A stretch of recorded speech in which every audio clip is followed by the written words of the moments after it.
there's never enough Meat Mountain talk. I want to scale the Meat Mountain. It's not a bird, it's not a plane, it's Superhero Slate. It's a modern podcast where we talk about everything that's great, like movies, TV, superheroes. It's Superhero Slate, oh yeah. Hello everyone and welcome to Superhero Slate, the show where we run down the latest superhero entertainment news. We love TV, movies, meat mountains, and superheroes, so let's talk it all out. Do we ever? My name is Chris Dillard. And my name is Mike Royer. And this week, we're going to be predicting a Sony and Marvel combined universe, Mike. Ooh, okay. All right. We're going to be looking at the Batman's new suit. Ooh, okay. Probably the biggest news this week, other than Meat Mountain. Shang Chi is going to show us sharing is caring. Okay. And more. Yeah, has anybody out there ever had the Meat Mountain? It's not like a new item. It's like this specialty sandwich at Arby's. It's probably region locked, like video games that exist in the world. So I don't know if you can just go out and get it right now. But I just thought it was hilarious that Arby's had the hubris to make a sandwich that had all of their meats on it. And then also to name it the Meat Mountain. They're like, no, we can't even gussy this up. There's no way to make this okay. We're going to call it exactly what it is, a mountain of meat. So me and Chris have been talking about that on the microphone. All week, actually. And then seeing a photo of it makes you like, what are they thinking? And then we went down this little interesting caloric rabbit hole. And the Meat Mountain, despite having every meat on their menu, is not the most calorie item on the list at Arby's. So yeah, it's deceptive. it's the milkshake coming in at number one. And also it was like an Andes mint milkshake. So it's like, I know like mint isn't just like inherently like healthy, but like when you kind of have that mint flavor, you think you're being good. So they're just like deceptively having you slurp down this milkshake. So I feel like I got to eat a Meat Mountain and a milkshake today. Oh my gosh. That's all you can have for this week. You're cut off. Because that would be what that would be it would be like 2,100 calories. Yeah. I think that was the range that we were putting. And that's in. If you don't get fries. Are you going to get fries with this? Oh man, well you got to get fries. I mean, get fries. You got to dip it in the milkshake and then stuff it in the Meat Mountain. Yeah. Then the Meat Mountain needs supports. You got to put the fries in there so it doesn't avalanche. Right. Yeah. I mean, I don't know regionally. Again, before we get into actual things, stop talking about Arby's here. If I go to St. Louis, Arby's there serves waffle fries along with curly fries, and I love me some waffle fries, hands down. I do love waffle fries. I mean, I don't want to get too West Coasty over here on you, but I really want to try Beyond Meat is starting to like push chicken, which I think is really cool because I love all of this like fake science meat stuff because I just like all of the engineering that goes into this.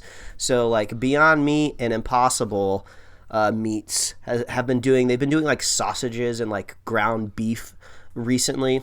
And that's the stuff that's been really popular, but they're starting to slowly roll out chicken. But the only place you can get it is like down in Atlanta at like a Wendy's or like a KFC. They're doing like Beyond Meat nuggets.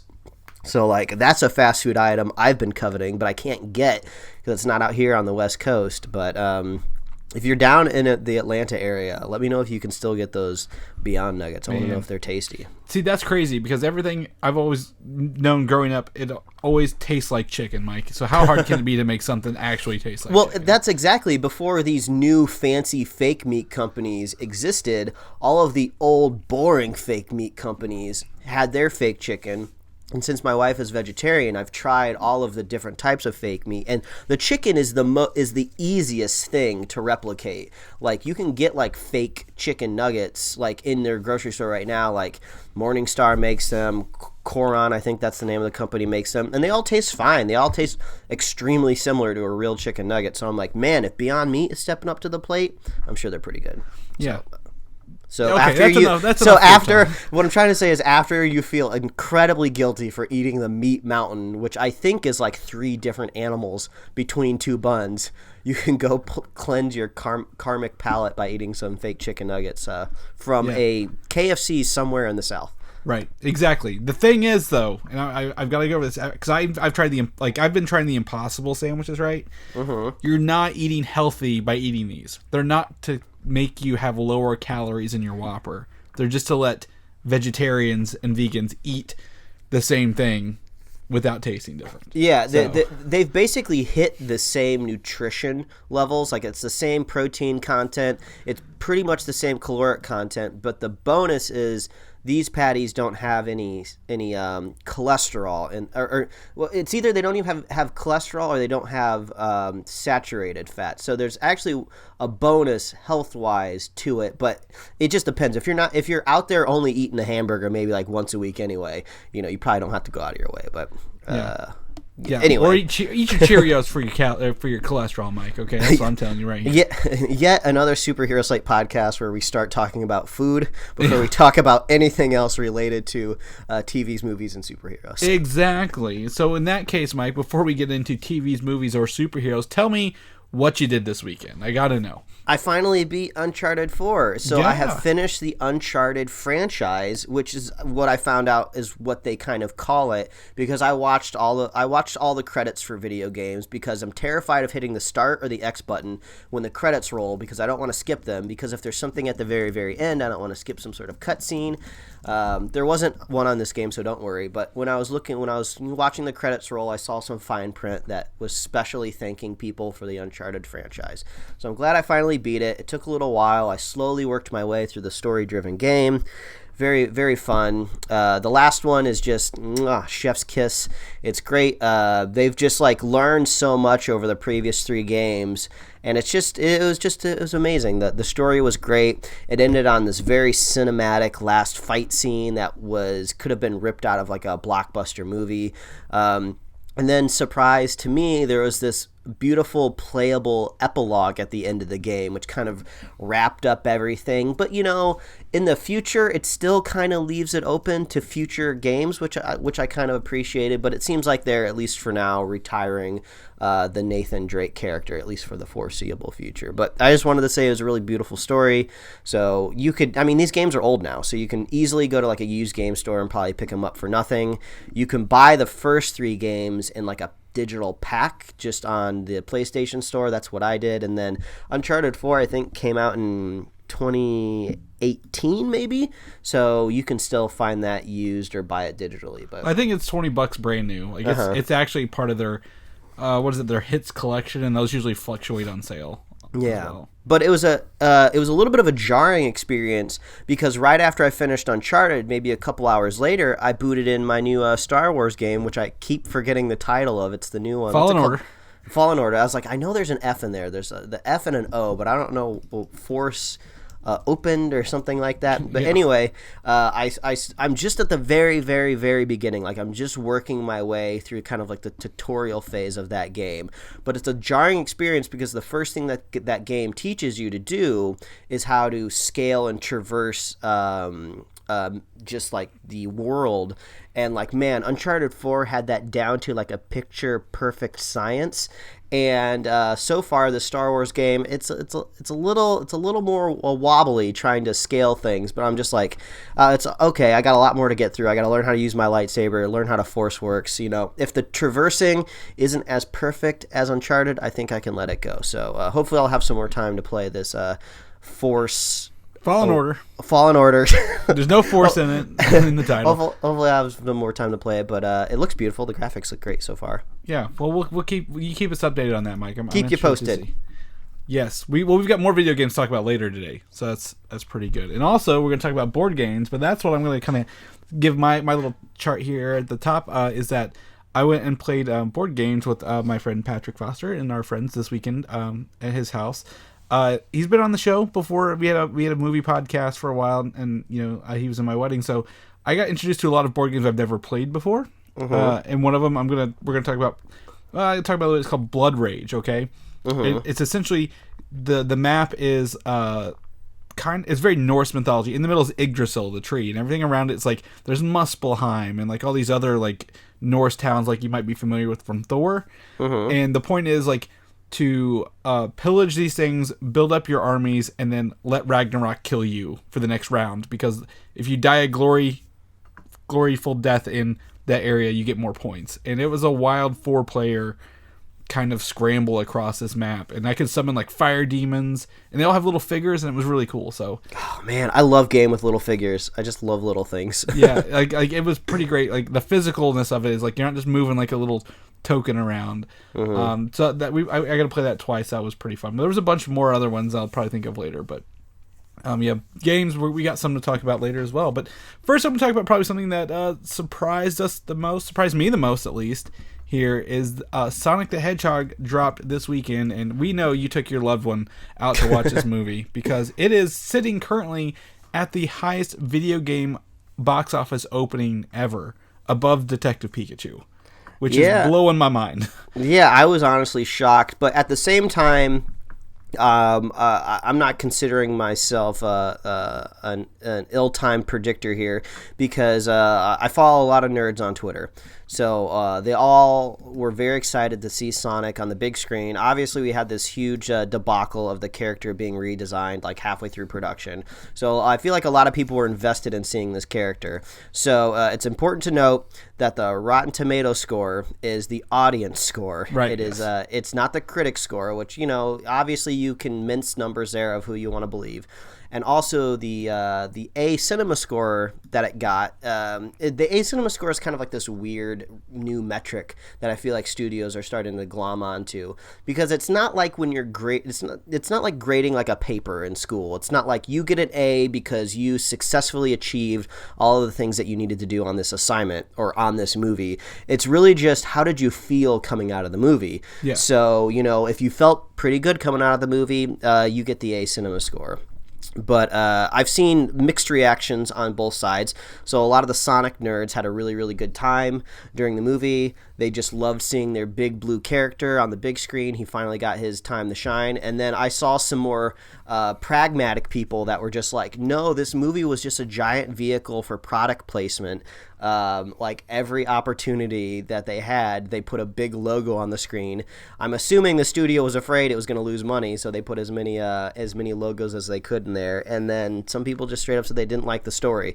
So I would think that we're looking at a rose tinted glasses situation here. Maybe when a lot of these people go back to watch it when it's like streaming digitally wherever it's going to stream. Maybe people's opinions will change, but Chris and I didn't see the movie, so we don't really have much opinion on it. Yeah, I mean, I don't think I'm gonna lean the other way away from Mike that it's not a rose tinted thing, because again, Sonic. I listened to, I did a lot of driving this weekend, a Super Mario Brothers podcast where they watched it recently, and that movie just doesn't hold up. You know, it never did. And you know, Sonic was kind of his rival, and I think the thing is that at this one that Jim Carrey literally is like the star of this, I guess, more so than Sonic, because he's tapping into that Ace Ventura, The Mask, all that crazy stuff he did, and that's, you know, when we talked about it first, Jim Carrey's probably going to be the reason if I do watch this, whether it's, you know, through a regular way or not, that this would be the reason to watch this, for his kind of crazy take on this Dr. Robotnik character. So I'm gonna. I mean, it's barely sitting about out fresh on Rotten Tomatoes from critics. It's got a really great audience score. So I mean, maybe this is one of those things where it's like it's not a perfect movie, but it's a fun movie you can put on in the background and not really have to pay attention to. Yeah. So I would say this is a very good sign for the Mario movie that's, I believe, still being made at Illumination Entertainment, which is the studio that makes the Minions movies and the Despicable Me movies.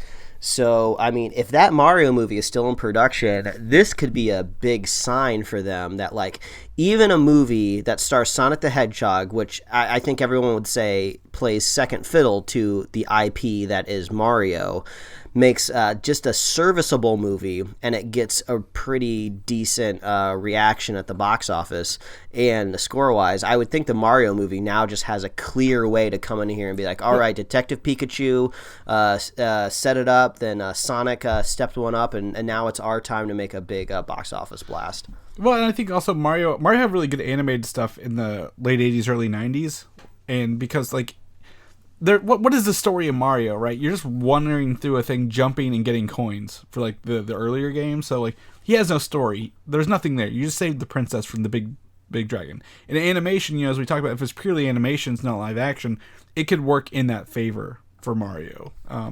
because they don't need to grasp onto the gameplay mechanics. They can actually probably tell a story. So, yeah, I don't know. I mean, again, maybe I'll catch us some other way. I'm not going to theater to watch this movie, to be honest. But, yeah, I think I had to drag you kicking and screaming to go see Detective Pikachu so we could talk about it on the show. No, I'm a big fan. I mean, I'm a Pokemon fan. I play all the games. I don't think so. It's Ninja Turtles you had to drag me kicking and screaming to. I think this is it's just interesting news. I mean, really, that's what it is. We're not watching it, but I wanted to say I didn't think it would get anywhere near any of these audience scores at the end of the day. So there's that. Falcon and Winter Soldier is apparently wrapping production in Atlanta. They may be going to Puerto Rico to film, but due to some natural catastrophes over the past year or so, I don't know if that's still happening, but they say they're done in Atlanta. So do you think we're going to get like a bigger trailer this before? How do you think they're going to advertise the show, Mike? They would do like a Netflix thing where they do it like just the month before? I mean, at Comic-Con. I mean, gosh, I would like to think that they would do it just how they would do any Marvel movie, since that's what Feige keeps signaling, that these TV series are just as important, just as expensive, and just as awesome as the movies. So yeah, I would hope to see a trailer. It'll be interesting to see how a trailer is cut for a Marvel series of this caliber, because usually TV show trailers, you're just kind of getting the first episode, and then you kind of you see the rest as you watch the series. So if this is all going to be done and cut and ready to air, maybe we'll get more of a all-encompassing trailer that kind of gives you the tone of all 6 episodes. I don't remember 6 to where 8 we're somewhere at. there. Yeah.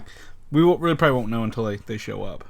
Yeah. So I guess we would just think normal movie routes. I mean, the next Marvel movie coming out is Black Widow, so maybe we'll see a proper cinematic trailer that's in front of that. You know, we're so used to seeing movie trailers in front of movies, and I don't know if that's a law somewhere that the only trailers played in front of a movie in a movie theater must be a film. I feel like we've seen some Netflix trailers before. I'm trying to think if I have. I mean, if it has been, I would assume it's been a Netflix movie. But yeah, I mean, Disney's got the clout. They got the pull. If they say, no, you're playing this Falcon Winter Soldier trailer in front of Black Widow, or you're just not getting our movie.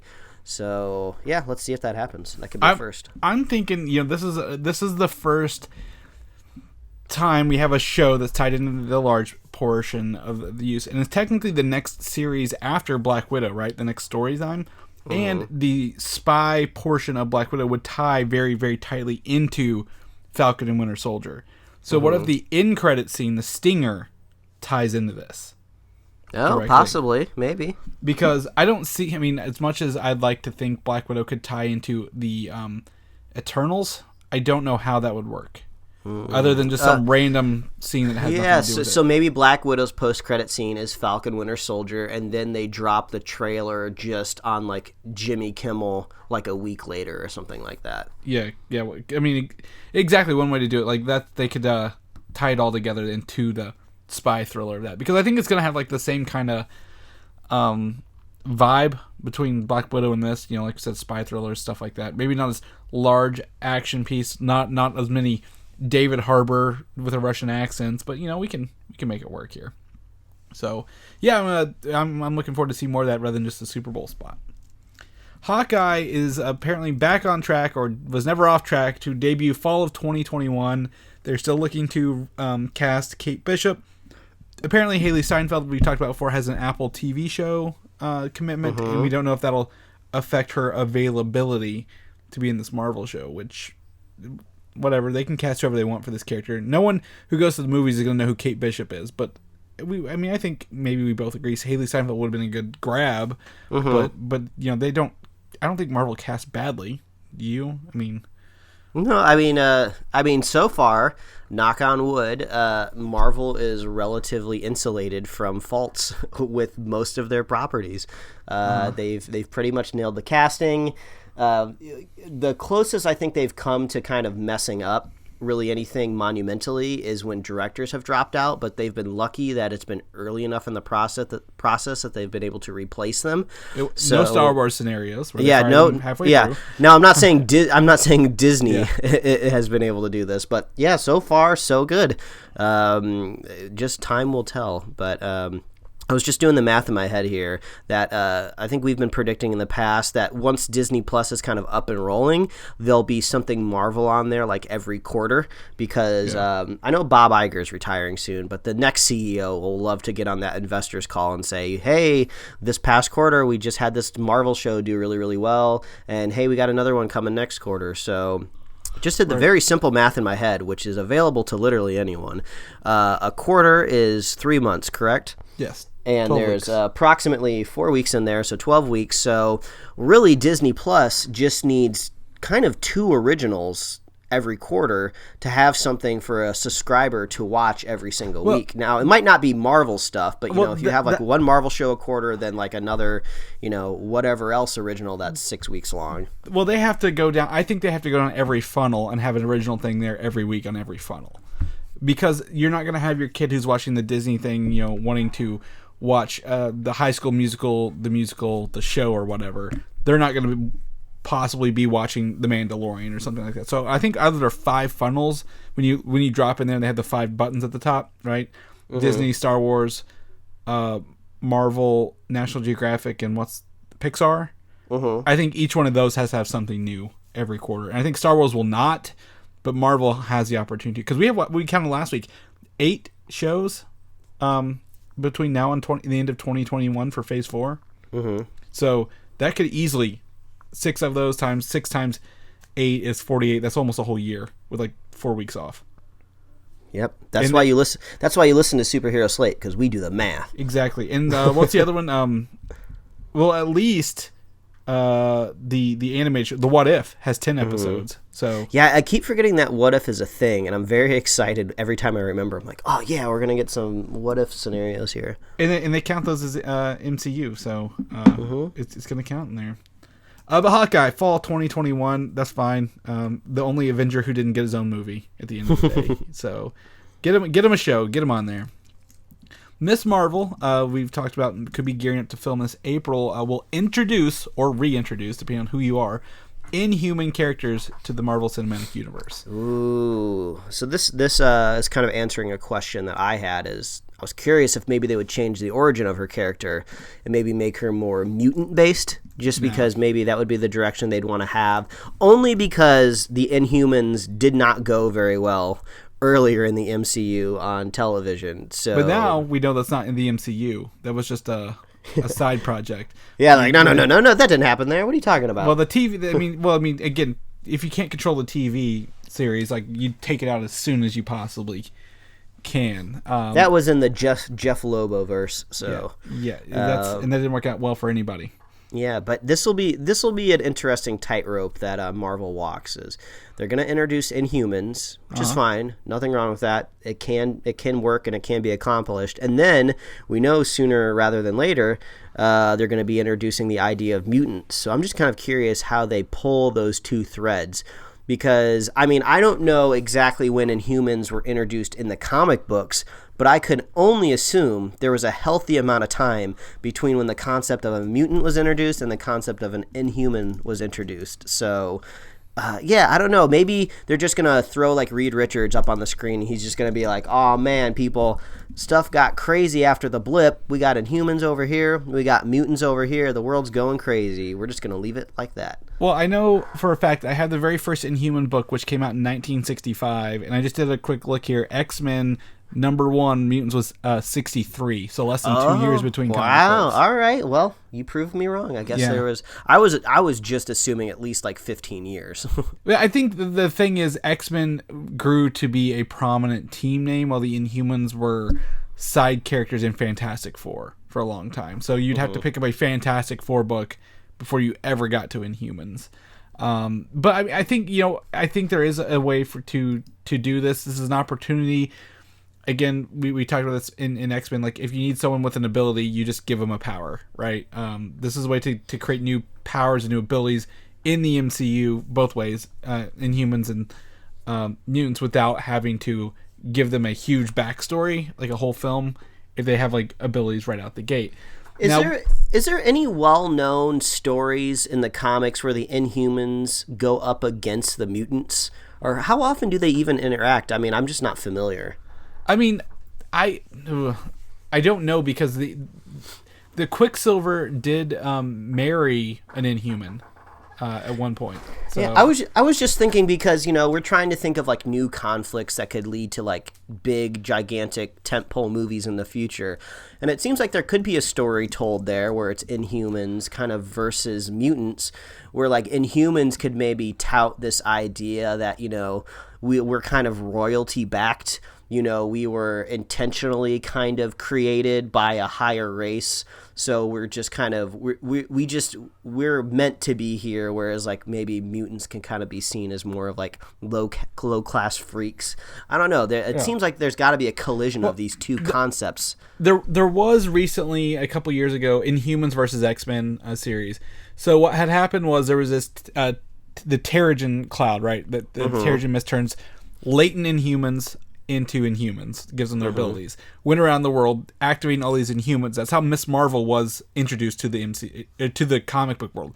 This cloud came around, she was in the cloud, her powers debuted. This cloud was found out later to actually be killing or affecting X-Men negatively, like the other way. So there came to head like Inhumans were like, yes, these people who had these abilities have the right to have their abilities revealed if they want. But the X-Men are like, well, you don't have, like, this cloud doesn't have the right to kill us outright. So that was like one of the bigger conflicts more recently that they've had. Okay, so they've been known to butt heads. Do you think? Do you think, since Inhumans are rooted in the origin of like kind of early Earth, they were created a while ago. Do you think the Eternals are going to have any sort of hand in the 100%. Origin? Eternals did create the Inhumans kind of thing. So I think the movie, or not the Celestials created the Inhumans. So I think Miss Marvel, since she's going to probably be springish of 2021, the Eternals movie will kick off that without having to explain the royalty-based Inhumans on the moon kind of thing. Cause do you think it'll be a large portion of the movie? Like, is the movie really going to be all about how they're going to start experimenting on humans and they're going to just change their DNA makeup and turn them into, or do you think it's going to be like a post-credit scene? I think it'll be an early credit scene, and then they're going to find out that the Celestials didn't only create Eternals.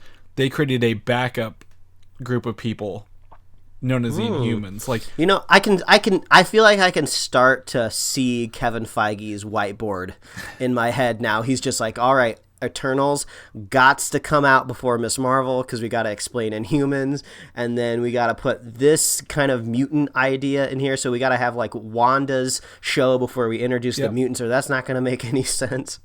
Yeah, I think mutants are going to be the biggest question. How do you create a world where mutants just pop up the next day, kind of deal?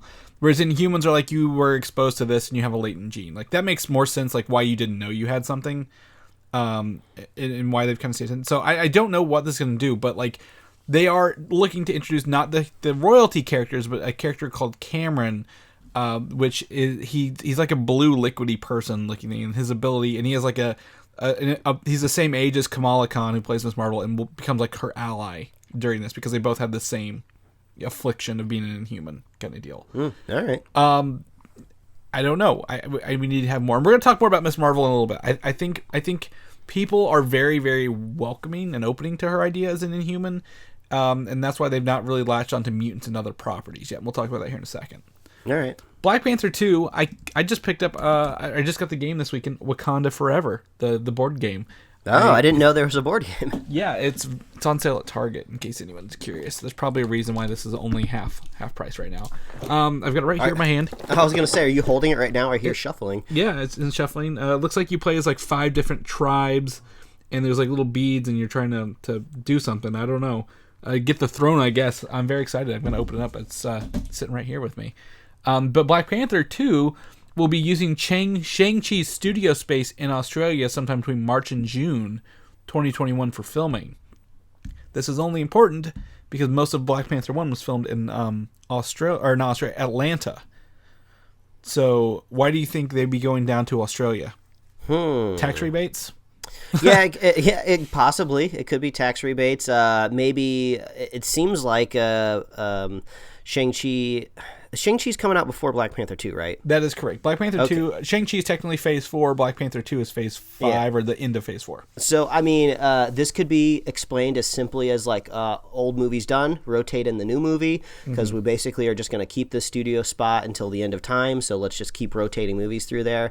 Or maybe we could analyze it a little bit more and be like, oh, well, if Black Panther 2 is mainly filmed in a stage in, down in Atlanta, well, Australia, has a lot more wildlife to it. I could see it resembling Africa in a way, so maybe they'll be going outside more. Maybe we'll be really concentrating more on Africa and Wakanda in the scenery aspect, but who knows? The whole freaking continent is on fire, so that might not work out well for them. But yeah, it could just be as simple as a studio space. My question here is, why would you not put Thor there? Because Chris Hemsworth lives there. Taika Waititi's from New Zealand. It's very close. Nah, he's feuding with his neighbor. He just like, I don't want to awkwardly see him at dinner. No. Let's shoot Thor somewhere else. I got some bad debts that I don't want. I can't go back to Australia. That's what I'm trying to say. Yeah. I think it might be in England. So I mean, this is just interesting that they would move Black Panther there, but also like you said, I also thought the same thing. Like if they wanted to look like Africa, they could use the Australian outback very, very easily. This is a more of an anecdote, but Netflix has like this new kind of like live audience show coming out. I just randomly saw the trailer for it. I don't remember what it's called, but it's about like a teenager that has like a PhD. So imagine whatever sitcom scenarios you want to with that. But I was watching the trailer and I was looking at the house that they show, and it was like, that is the exact same set from 2.5 Men. I've seen enough seasons of that show to know exactly what that house looks like, and that they're just reusing the set. They just picked it up. They're like, all right, let's just put the actors in there. We'll just assume that nobody that watched that show is going to watch this show. So who knows? Maybe we'll be watching Black Panther 2 and like, hey, minute, that's a Shang-Chi's apartment. Black Panther can't be there, but who knows? Yeah. Well, if it was a TV show, I'd agree, but I think they're just gonna again chuck it out into the Australian bushfire. Start over. They're just gonna repaint the rocks. Okay, all the rocks in Shang-Chi were orange. All the rocks in Black Panther 2 are gonna be brown. Just put a new coat of paint on them. It's terrible thing. But Shang-Chi and the Legend of the Ten Rings, his movie, right? I called this. I'm going to hold this up for a while because I totally said this was going to happen. They're casting a mysterious crime boss. Now, not the main villain, a crime boss who's aged 40 to 60 and must speak Mandarin fluently. No, I see where you're going with this. I think that there's a character I think of called Gorgon. I think this might be him. I'm just very impressed that they're going through very, very long, lengths to make this very authentic to the region that it is taking place in. Yeah, I mean, I'm just curious if there's going to be any fantastical elements added to this movie. Shang-Chi is obviously an exceptional fighter, but how useful is he against somebody that's like super powered or using magic? I would assume space alien rings actually is what the 10 rings are. Yeah, go on. I assume he could be. I assume he could be really smart too. So he could be like this could be like a Batman situation where he just thinks his way out of the problems. I'm just kind of curious. Once you integrate him into the larger universe, does he end up kind of just being a Black Widow where he's just doing a lot of scissor kicks to like aliens, and then he lets the other people do the big work? But either way, I love the casting so far for the movie. I love the guy that they cast. He's got the most recent season of the show that he's in. Kim's Convenience is airing right now in Canada, so I wish I was up there in the Great North so I could watch it. So eventually that'll be streaming down here on Netflix, and we can all enjoy a little bit of a pre-Shang-Chi comedy. Yeah. He's a funny guy. He's very active on Twitter too. Very outspoken kind of guy. So I think that's very fun. I can't think of his name either. I don't. Simu Liu. Yes, there it is. So very, very interesting. So I'm excited to see where Shang-Chi goes. And like we've talked about, you can only have so many things happen in New York if you're fighting aliens around the world. So I'm glad they're going somewhere else. Have you ever heard of the Agents of Atlas, Mike? About 2 seconds ago when you said the name. Perfect. So the Agents of Atlas is a project. It's a comic book series of a group of people.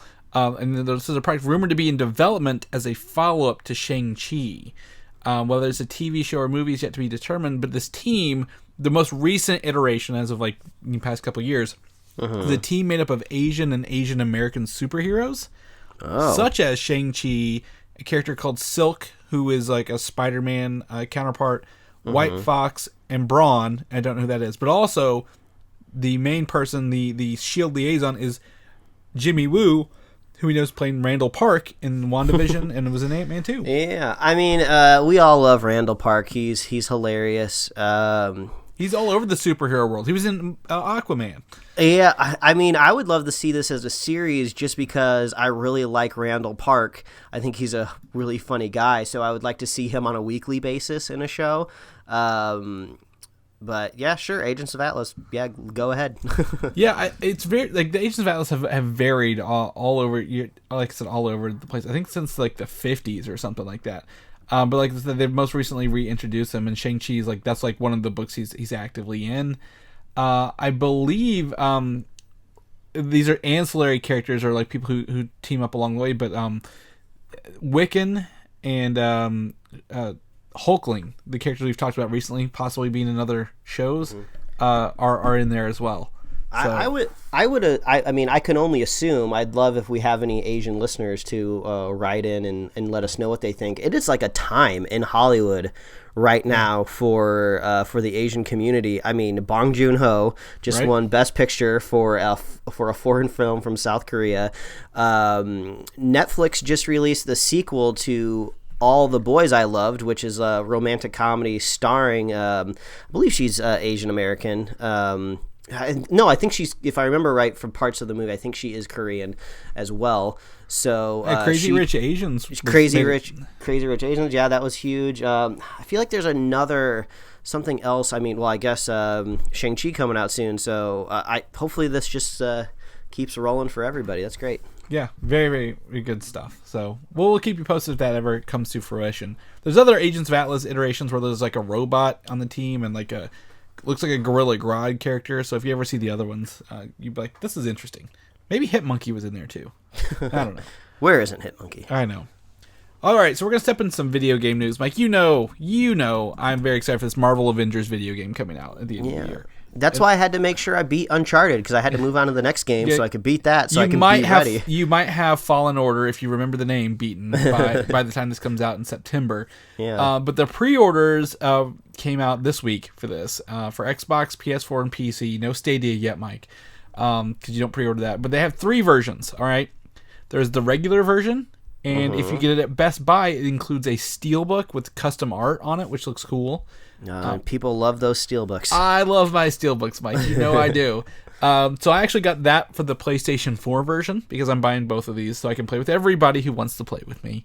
You can also get the deluxe edition, and this comes with 72-hour early access to the game. So it's like 3 days. Wow! And you get a custom outfit set called the Obsidian Pack. Oh yeah, it's called like kind of like fancy brushed black and gold gray kind of looking. Yeah, and then you get these you see the little nameplates behind it there, so you can put your nameplate when you're playing online with people as something. Oh, okay. There's also if you pre-order, you get the Marvel Avengers set, which looks like their movie outfits as well. But these look pretty cool. And then you also get a free month subscription to Marvel Online Comics if you're interested. So I picked that up for Xbox. And then the one I didn't get, which we saw this debut at San Diego Comic-Con, is the Earth's Mightiest Edition, right? And this is $200. And it comes with the game, a 12-inch statue of Captain America from Gentle Giant. I think we've talked to them before. A Steelbook game case, a Hulk bobblehead, a Mjolnir keychain, Black Widow's belt buckle, Iron Man's prototype armor blueprints, Kamala Khan's honorary Avenger pin, and a commemorative Avengers group photo. Whew. Man, video game special editions are always... I always like looking at them, even though I'll never own them, but there's just always like ridiculous like giant props. It always makes me think of... do you remember that there was like a zombie game that was like located on an island? I don't remember what it was called. Dead Island? Maybe that's what it's called. But I remember they had like a special edition like figure that was like a that was like a torso that had like the head chopped off, and it was just like a pair of boobs, and everyone was just like, no, this is not okay. You can't just give people a dismembered head with boobs leaving behind. So it seems like Marvel made the safe choice of doing just a statue of Captain America. Right, and we saw that. I mean, I think from the trailers you see that he supposedly dies. Well, obviously he's a playable character, so he's not dead for too long, right? You're not going to play him for A level. And I just sent you, Mike, via text. You might get this the other pre-order outfit with the Avengers classic Avengers. Hawk's legacy. T-shirt is barely holding on. That's risque. Iron Man Mark 1 armor, Captain America from the World War I or World War II, classic Thor. Yes, those are pretty cool based on that. But I'm very excited for this. Again, I was talking about this. The whole point of this game is a Terrigen crystal reactor on the helicarrier blows up and activates Kamala Khan's latent Inhuman powers in this game. So they are very much leaning into the Inhumans and the Terrigen Mists and the effects around that here in this game.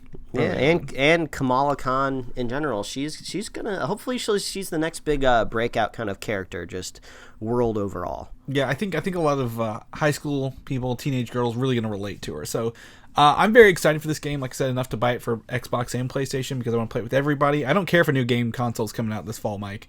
I'm gonna be using it on the current one. So, well, are you more excited for this game or the next game you want to talk about? So I'm more excited for this game, but the next game I want to talk about is pretty awesome.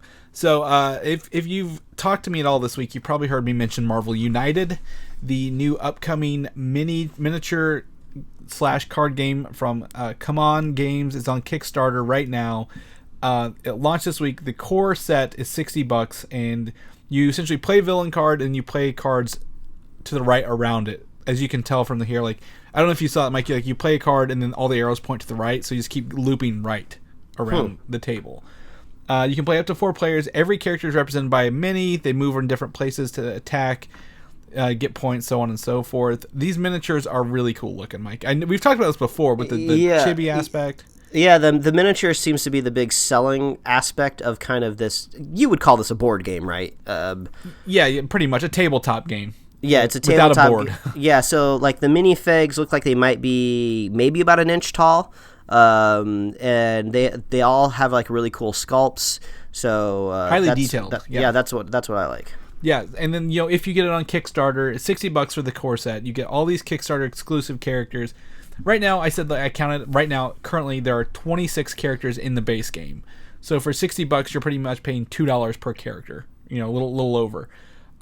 If you add on the Infinity Saga or Infinity Pledge, you actually get the Infinity Gauntlet expansion, which has Thanos and 3 of his children of Thanos and some more stuff to do.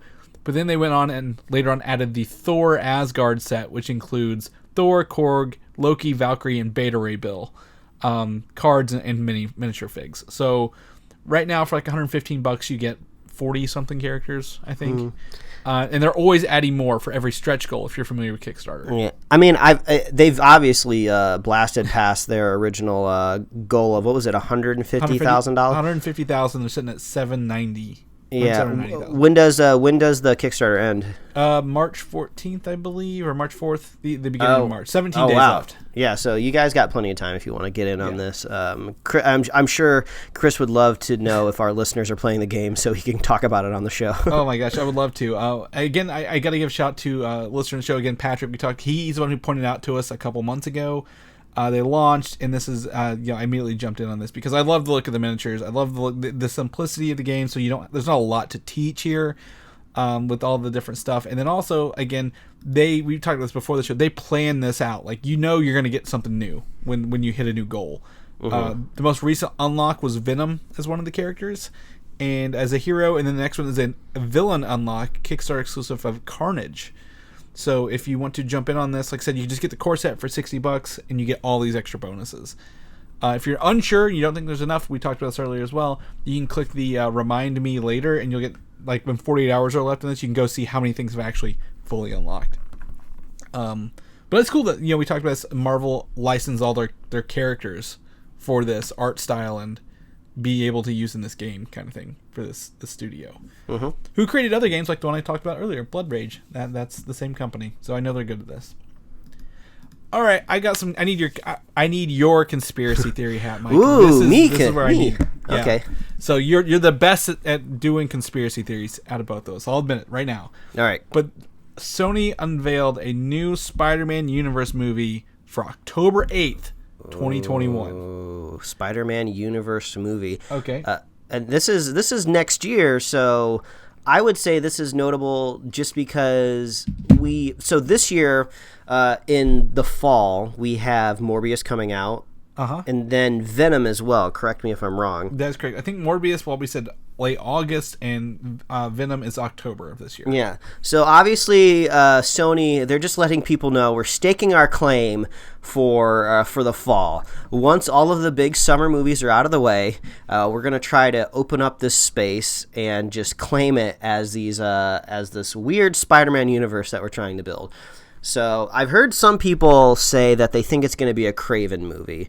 But honestly, I think you gotta save some villain, right, for the next proper Spider-Man movie. So I'm just trying to think: are they gonna try to introduce one of these characters for Spider-Man, or who knows? The only kind of like conspiracy I could kind of possibly dream up is Kevin Feige has given his blessing, which I don't think has happened, to kind of increase the roadmap for all these Spider-Man villains. So maybe the next Spider-Man movie, Spider-Man 3, has all of these villains popping up. Well, Spider-Man 3 already has a date for July 16th of next year. Oh, yeah, that's right. I thought it was 2022. No, 2021. So Spider-Man's already claimed. So Spider-Man 3 will already be out by this time. I'm just trying to run through the different iterations of the Sinister Six to just think who could be the villain in this next MCU Spider-Man movie. Because if you... would it be weird to have a villain like Craven in Spider-Man 3 and then he gets his own standalone movie? Well, I think is Craven going to be the Spider-Man 3 villain, which would be nice to have him in the MCU, or does Marvel have a different plan and they won't use him and let Sony have him for his own movie? I mean, who knows? Maybe this next movie is they're going to start pooling the villains together. Maybe they're just gonna have Venom be the hero. Tom Hardy, he's top billing. They've already proved that his movie can perform. He's the anti-hero. Maybe Morbius just really rubs him the wrong way, and he shows up in town, and then they go to a punch fest. Well, we've also had Morbius throw us for a loop by not only including Spider-Man 2, Raimi-verse images, but also throwing Adrian Toomes in as the Vulture from the MCU. So who knows what's going on. I was going to say Disney also has a live action movie scheduled on 10/8/21. What? It's not a Marvel movie, it just says Disney live action, right? Okay. It could be a coincidence that this is is this one of Disney's live action? Are they doing like Tangled live action or something like that? Or are they going to combine universes? And Disney's like, okay, you can have this for one of your dates. This is now a Marvel slot. We're just not saying anything yet until Comic-Con. Disney, October. I'm just trying to search my Disney archive in my head. Yeah. Man, what could it be? Nightmare Before Christmas. Well, honestly, that's the place my brain first went, was like a Halloween movie. But I feel like usually when Hollywood does a holiday style movie, they're releasing it the month beforehand. But maybe with Halloween it's a little different because you still want to strike in the month, and that could be the first opening weekend of October. Here's a fun fact. I just did a quick search for Disney October 2021. The 50th anniversary of Walt Disney World is October 1st, 2021. Could it be a live action, like a classic film or something from there? I mean, maybe it's a Haunted Mansion style movie. That could be a possibility. What, Eddie Murphy, bringing him back? Hey, probably not. But you forgot that existed, didn't you? Yeah. Well, the only thing that makes me think that it's not anything Halloween oriented, because October 8th isn't the first Friday of that month. The first Friday of that month is October 1st. So it seems like that maybe would be the more optimal place to put a scary type movie. It could go either way simply because they need all of October for Halloween. If you just do it on Halloween, like the next one, everyone's already thinking about Thanksgiving, you know. But I don't think it's related. But, you know, I've got a topic here 2 points below, Mike, just to give you a heads up of who this movie might be. Okay. But first, I need to ask you, the Morbius plot supposedly leaked online this week. I'm not going to tell you what it is. I want you to be completely blind to this. But there is one thing that stood out to me that I don't think ruins the movie. It just changes how we're looking at the trailer. And do you want to know what that is or not?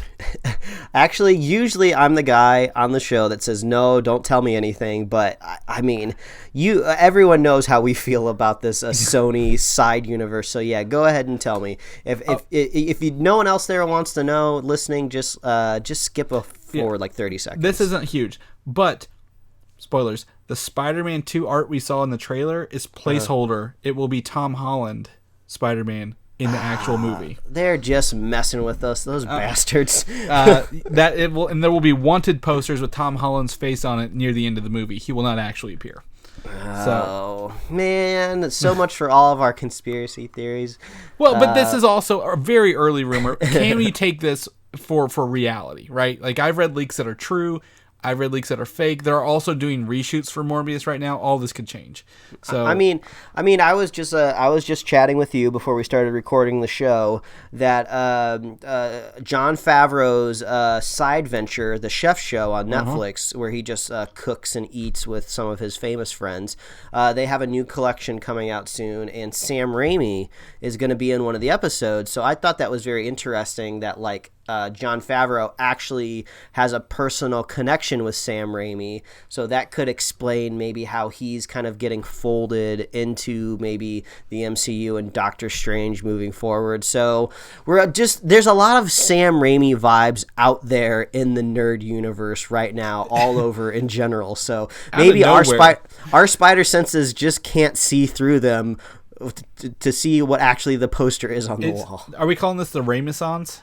The Raimi-sance. I mean, he's got to make a good movie. I mean, we were talking about the cinema score earlier in the podcast, and if you went on Cinema Score's website right now, you're only going to see a couple of Fs, which apparently are really, really hard to earn. It's really hard to get an F cinema score.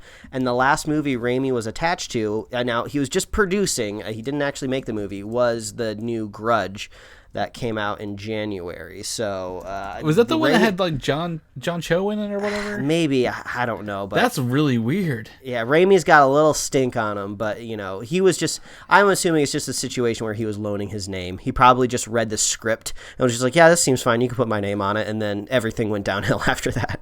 Yeah, that's really weird. But yeah, I mean, there's a lot to take in about these rumors. What is happening with Spider-Man?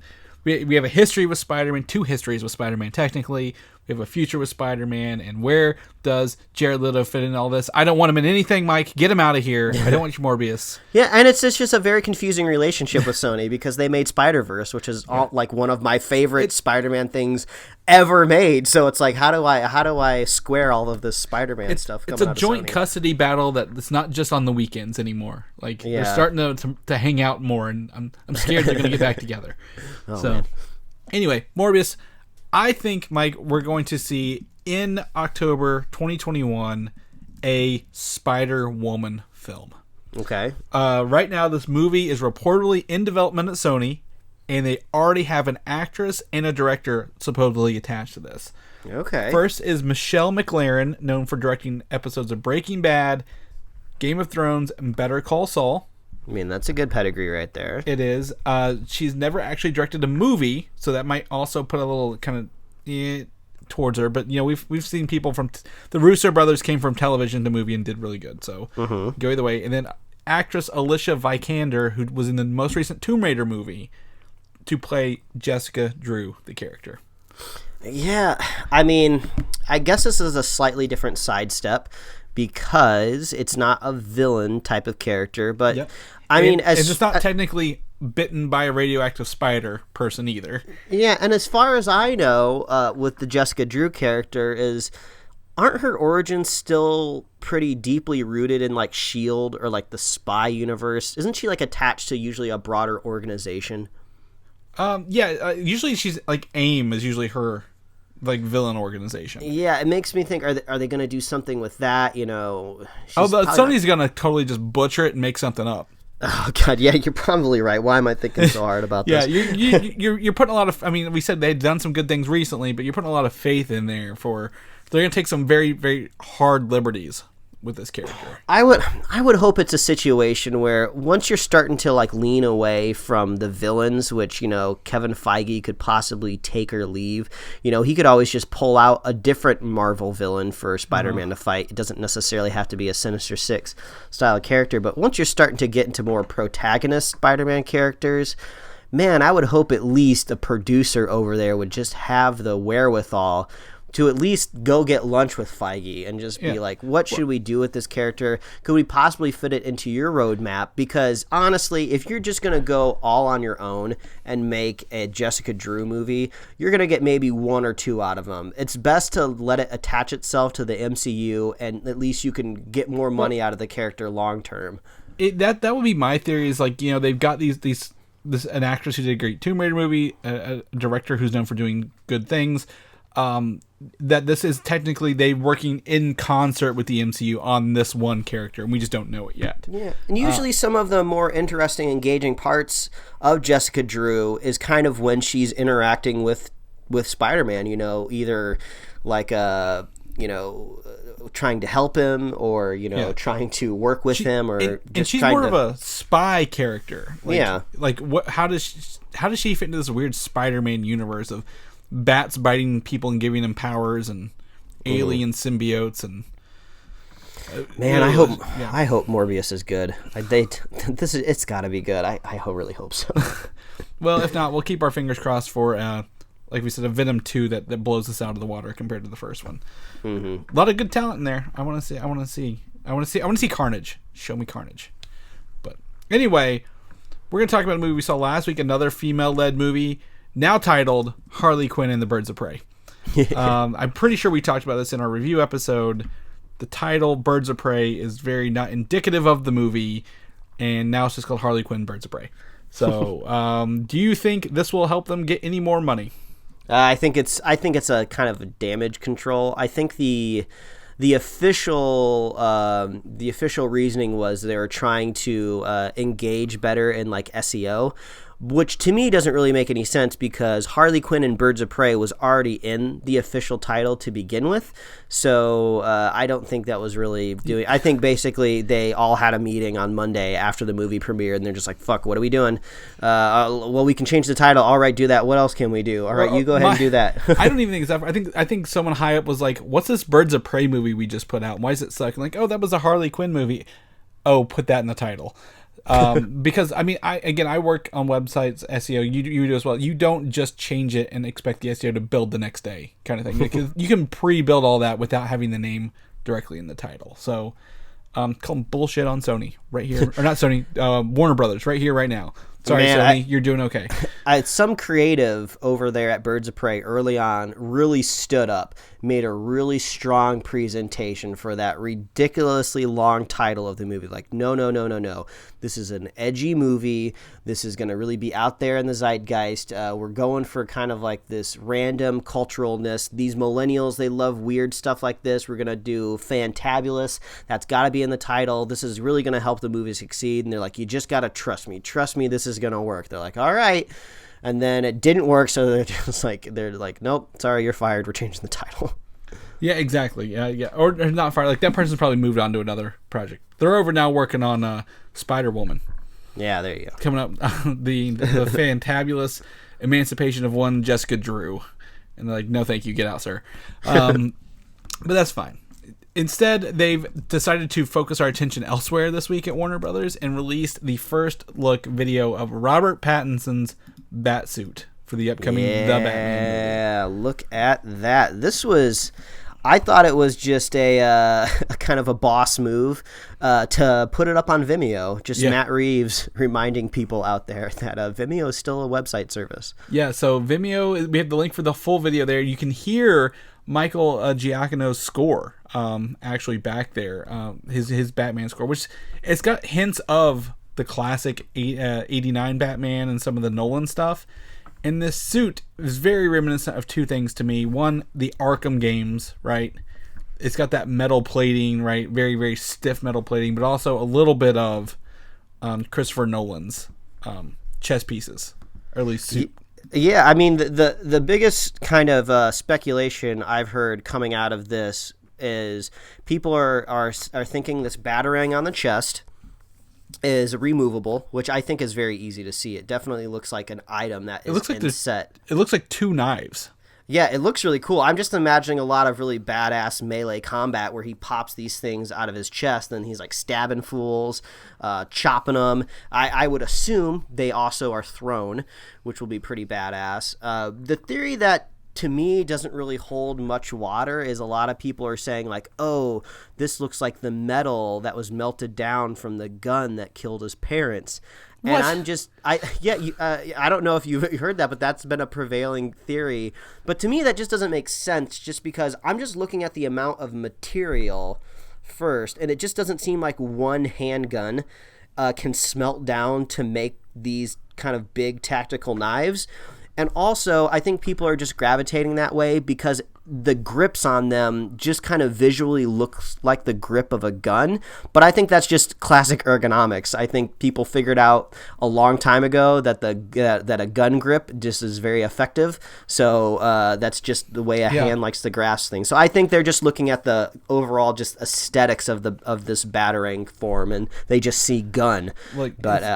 It's not the first time the internet's been wrong, okay? But that just seems like a lot of narrative work you got to build into your movie. Like, so did Bruce pick up the gun in the alley, or did the bad guy drop the gun and run away? Did he track him down years later and be like, "Is this the gun you used to kill my parents? Yeah. I'm taking it. It's mine." Like, so yeah. Then he makes the bad guy watch him melt it down into the batarang thing. Yeah, I'm gonna stab you with this when I'm all done. Yeah, so yeah, I think that looks, the front looks cool. I think the biggest thing is also the headpiece is very reminiscent of the classic 60s Batman cowl with the very, very hard line across the face there. And then but it's also Robert Pattinson's like jaw of steel here. He's got the biggest jawline ever. So like it looks very much like the classic 60s Batman mask. Yeah, the jawline works really well. I love the collar. That it looks like it's padding that's connected to the cape. It doesn't look like it's a hard plastic collar, but yeah, I love that. It just really adds to the overall aesthetic. Yeah, this red tint's really throwing me off here, but I mean, I've seen some people color it online. I think Boss Logic did his interpretation of it somewhere.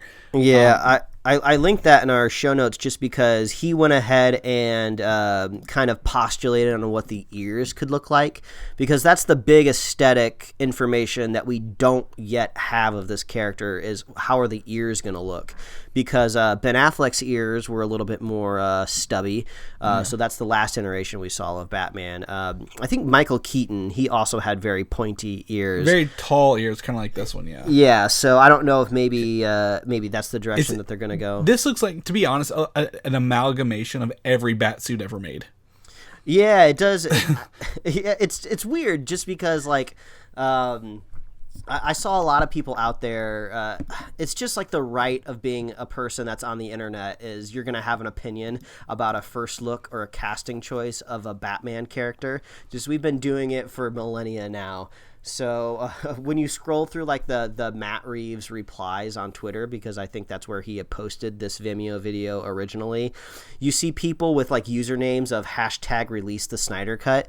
And they say, this isn't my Batman, Ben Affleck is my Batman, and they turned it into like a hashtag or whatever. Man, people are always out there. They're going to complain about those something. People complained about Ben Affleck when he was cast to begin with. Like exactly. It's just two different styles of Batman. But I think this is a really effective first look, because the Batfleck first look was really cool because we got to see the Batmobile at the same time.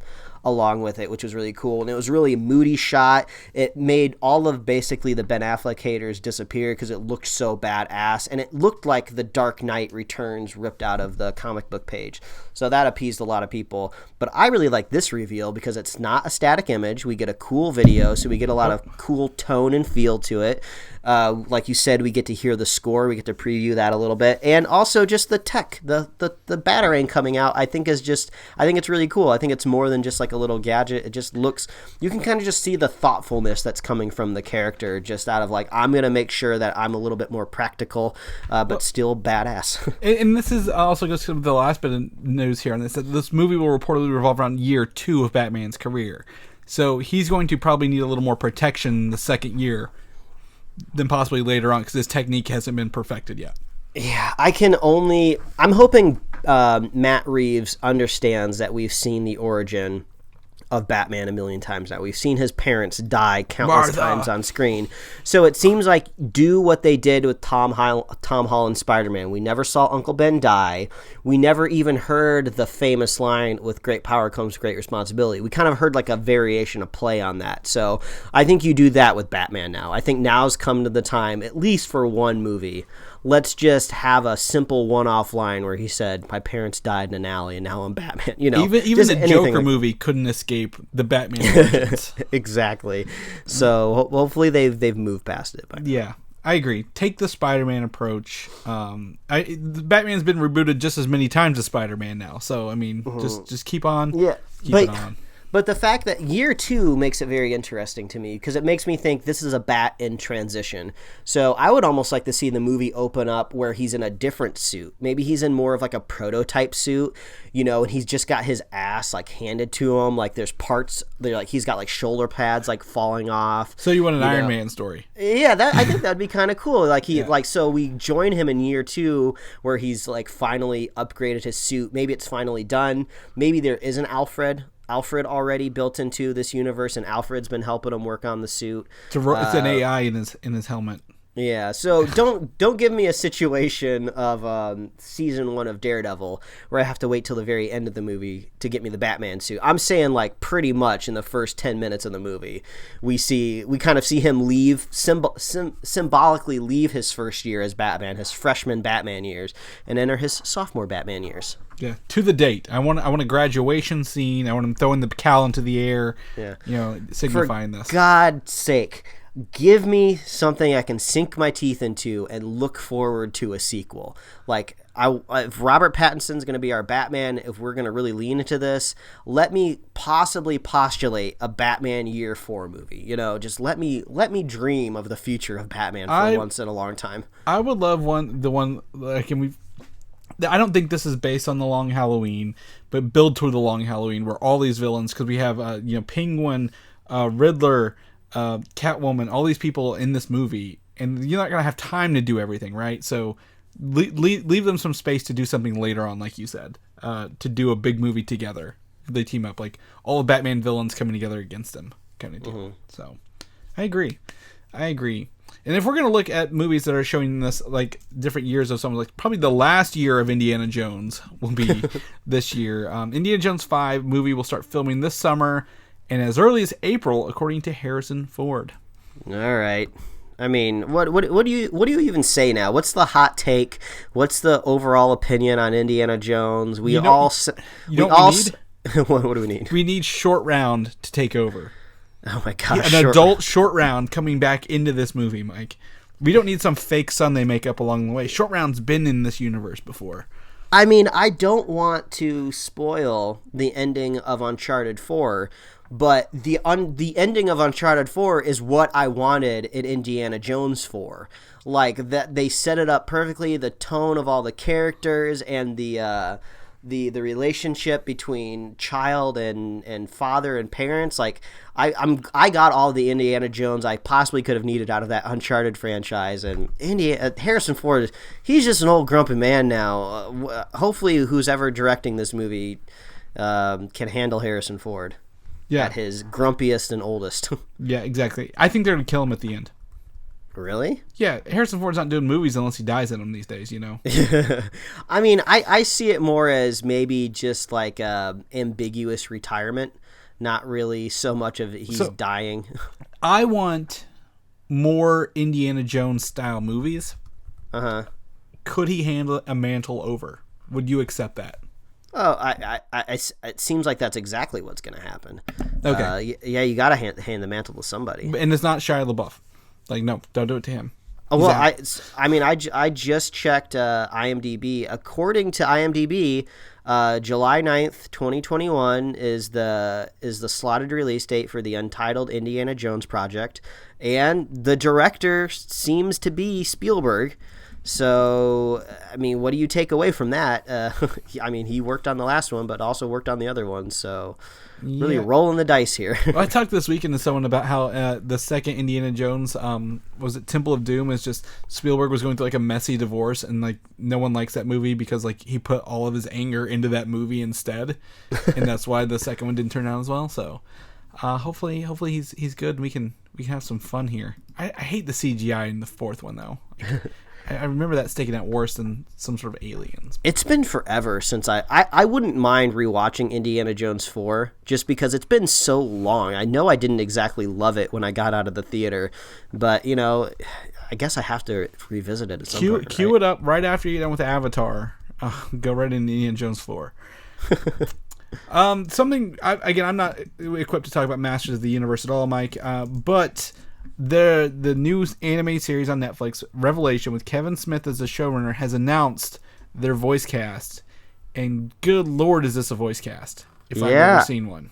I mean, the biggest marker here is Mark Hamill as Skeletor. Yes. And can't you just already picture him doing the Skeletor laugh in your head? I mean, he pretty much was Skeletor in the puppet show on Netflix. What was that called again? Dark Crystal. Yeah, he pretty much. So it's already there. It's perfect. I mean, he's going to be an amazing Skeletor.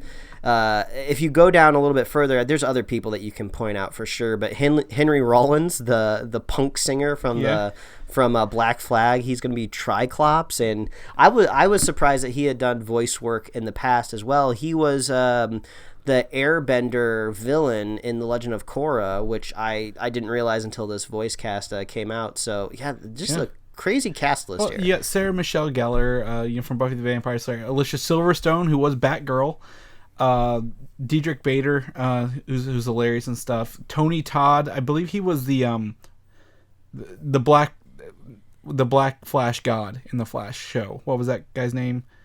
Reverse Flash? Not Reverse Flash. Savitar? Yeah, Savitar. Maybe? He was Savitar in that one, the voice of that. I think that the other biggest thing is Kevin Conroy, the voice of Batman himself, as Merman. A weird place to put him in, but I mean, these character names for Master Universe have never been exactly... They've been to sell toys, not to make you think. So yeah, I'm curious how much of this is kind of Netflix throwing its weight around, or just how much is this Kevin Smith kind of cashing in his celebrity cachet? Because I'm sure a lot of these people he knows them pretty well. Well, I mean, you got his daughter, and then Jason Mewes, and then also there was somebody else. Justin Long is in here. Justin Long was in a Kevin Smith movie not too long ago, but yeah, this is a fun cast list. Now that we're not going to be seeing Kevin, because Kevin Smith was going to be doing Howard the Duck on Hulu, yes, right? Correct. And now that's canceled, so now we have kind of his proper animation project here moving forward. Yeah, and this one looks like, I mean, it's an anime, it's Revelation, it's not the main one, because they're doing another main one. Will this be wacky? Will this be goofy? Will it lean into the 80s kitschiness? I'm more curious if it's going to lean into or connect with She-Ra at all, because I know She-Ra is really popping off over at Netflix. Well, there's another. This is two of Masters of the Universe projects going on. I don't think this one will connect. I think the other one is the main one, which may connect to She-Ra. So I think this is going to be a little like when they say anime, I think of what was it the a la carte Castlevania series a little bit, like that kind of stuff. But who knows? With this voice cast, though, it's just awesome. Very fun. Lastly, in news nobody was surprised to see, Stranger Things Season 4 teaser reveals that, in fact, Hopper is alive. And in Russia. I would love to see some people's conspiracy theories. Like, some people were dead set on the fact that he was dead. Oh, no, he's dead. His sacrifice will just be in vain if he was still alive. He's not still around anymore. No, he's dead. He's off the show. And just anyone out there with a brain cell is just like, no, he's still alive. Nobody, not dead. You're not just gonna kill off like one of the more popular actors out there right now and one of the biggest shows. Yeah, he's still alive. He's in Russia. He's digging a hole or he's laying down rail line. Yeah, so he's alive, stuck in Russia somehow, which means, his sacrifice may not have been in vain, but how does he get back to the other side of the world in the 80s? From Russia with love. I'm really curious where it's the Duffer Brothers, right? Yes. I'm really curious where they take the series tone-wise, because there is nothing but tone in this little teaser. This seems like very dark, very gritty. He's basically an imprisoned slave that's trapped in Russia.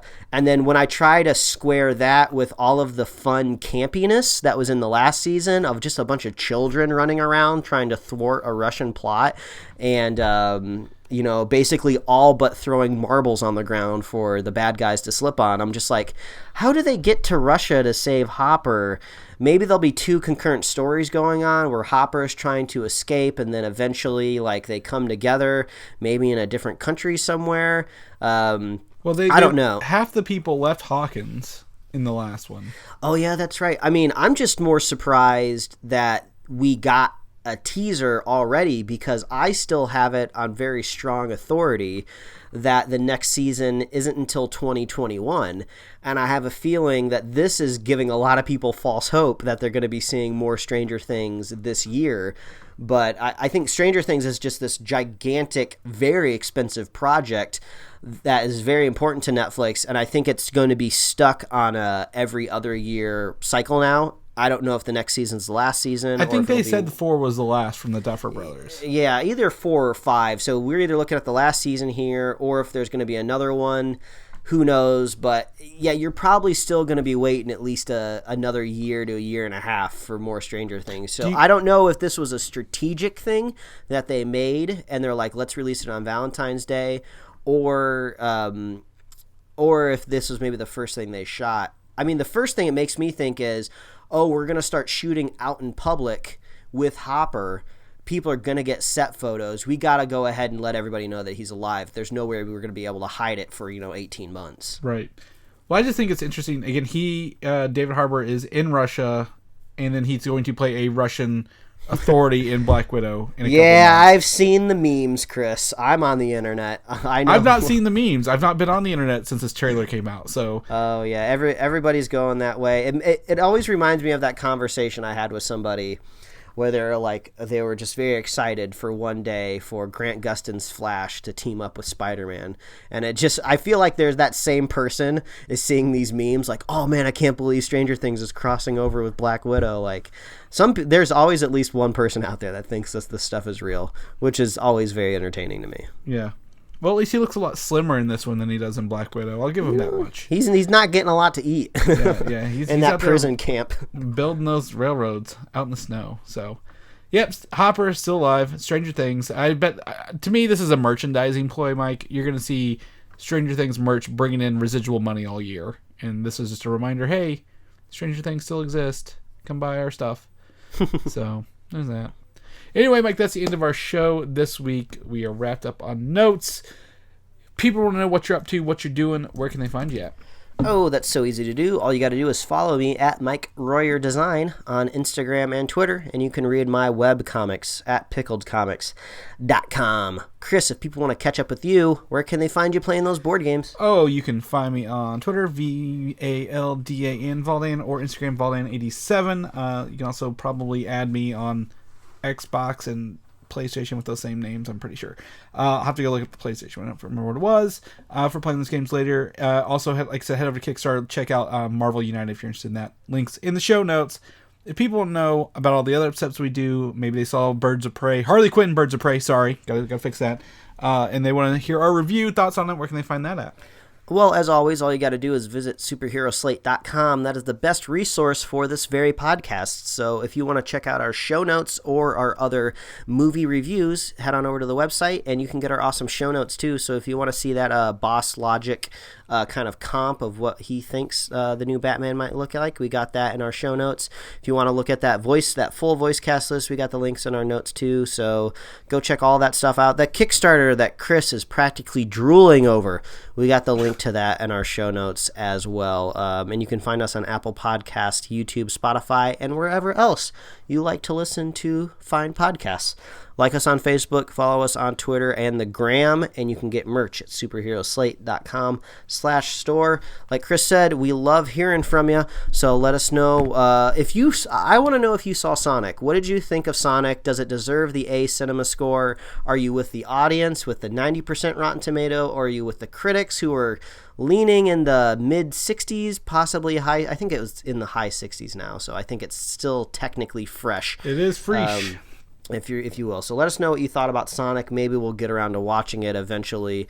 But we love hearing from you. And if you want to be a super fan of this show, all you got to do is share the show with a friend, share the show with a buddy, and we will be here every single week until we expire. Yes, we keep getting these renewal notices every couple months. There's more movies coming out, so we'll be here. Mm-hmm. All right, we'll catch you guys next week. All right, bye everybody. Thanks for listening, and don't forget to subscribe. Energy. Meat Mountain.